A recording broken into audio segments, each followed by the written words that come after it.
What's up everyone, welcome back. So in our last video we had spoken about what are succulents. In today's video we are going to be talking about the different types of succulents that we have. Now all of these succulents, they fall under the family of Crassulaceae, and then they are divided depending upon their genus. So we have Echeverrias, Crassulas, Sedums, Graptopetalum, Pachophytum. So these are all the genus of succulents. Now each genus is going to have a very different form to it. It is not going to look the same. It is going to be different in terms of the growth pattern, the shape of the leaves, how they tend to grow, whether vertically or horizontally. There is going to be a difference in color. The size of the leaves is also going to differ.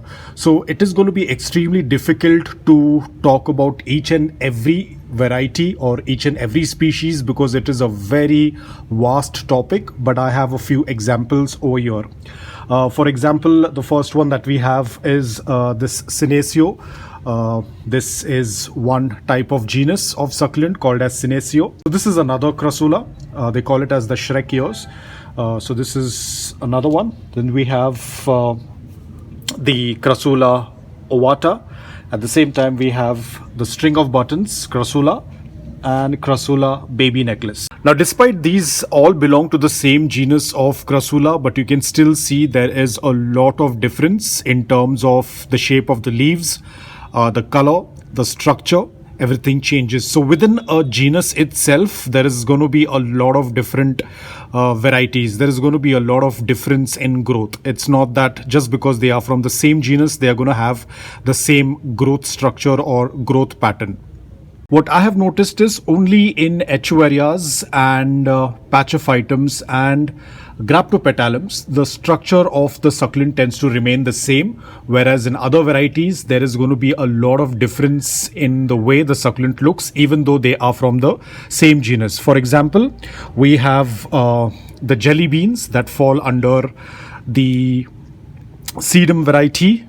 We have Burrow's tail, which again is from the Sedum variety. We have Sedum Theriliaceae, which is again another sedum. And then we have, I think this is Sedum Golden Glow. So you can see, even though these are all from the same genus, but you can see there is a lot of difference on how they tend to grow. Well, I'm sure you might have also seen how Sedum Adolphi tends to look like. So you can again see, even though they are all from the same genus, again there is a lot of difference. Then we have another genus called as the Cotyledon. You can see these are also very, very different. This is one variety and this is another variety. This is called as the Pendant, and I think this is Orbiculata. So we have two different types in the same genus.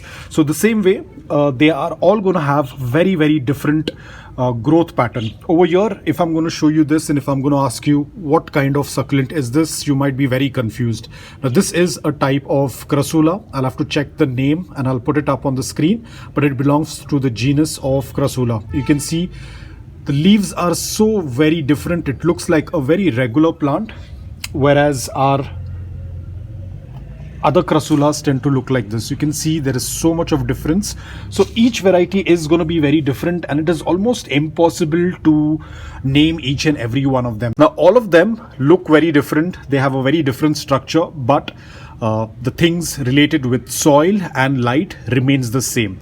Of course, there are some succulents that do not change the color, would prefer indirect bright light, whereas the colored succulents would prefer morning direct sunlight for 5 to 6 hours after acclimating it.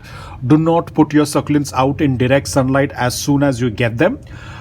Especially if you have purchased them online and they have come in transit, please do not expose them to direct sunlight. At least give them 1 to 2 months of indirect bright light with a good amount of intensity, and then you can slowly start acclimating it to morning direct sunlight. Initially, do not put them out in direct sunlight, especially now during the summers. There is a high chance that they will get burnt. Now all of these belong to the Crassulaceae family, but there is one species in this that does not fall under the Crassulaceae family, and that is this cacti. This doesn't fall under our succulents. The same thing goes with haworthias, aloes. These don't fall under the succulent species. Now, being said that, we have other species as well which do not fall under the succulent category, which includes our haworthias. I know we all talk about haworthias being succulents, but they do not fall under the family of Crassulaceae. They have a different family, and hence they are not included into the succulent family.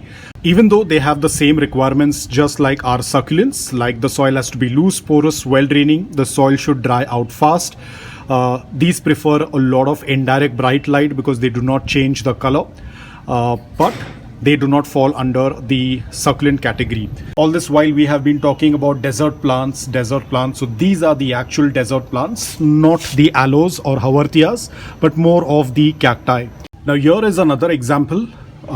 If you're going to look at it, it looks like it is a kind of crassula, but it also have these spines on them. Looks very similar to how our crassula string of buttons tend to grow. Very, very similar pattern. But this is actually a tiger tooth aloe. Though these spines look like they are going to be very sharp, but actually they are very, very soft. They don't prick your hand. These are not actually thorns. So this is another species of aloe called as tiger tooth. And then we have another.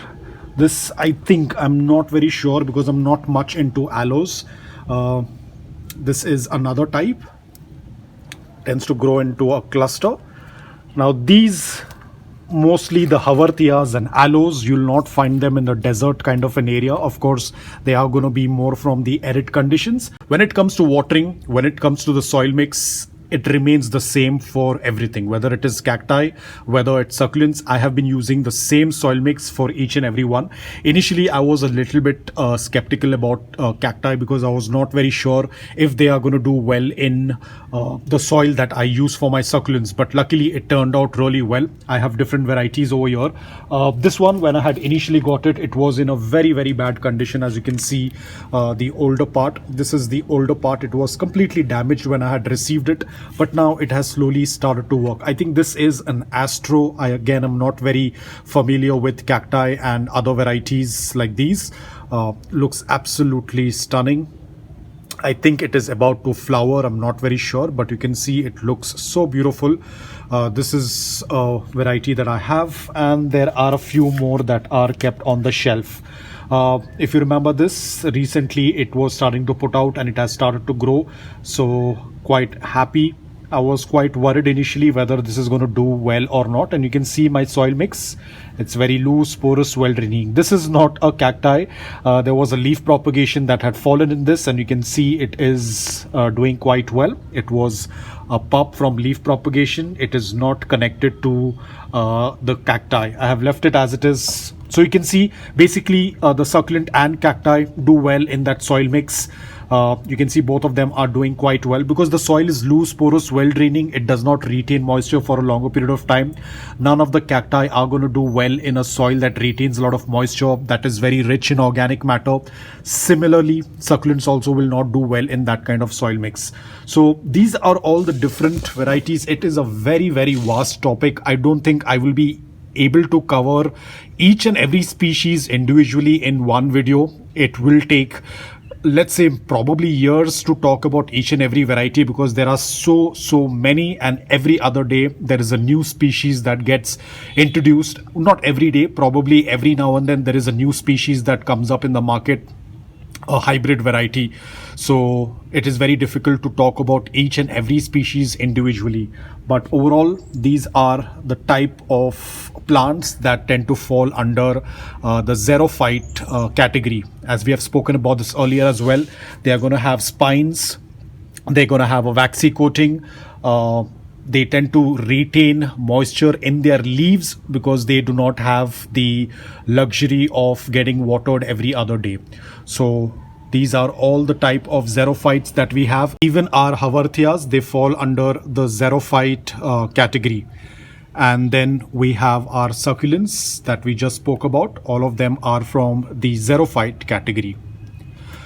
So that's it for today, guys. I hope that you liked this video. If you did, please hit the like button, and if you're new to my channel, please consider subscribing to it. Until then, take care, stay safe, and keep planting.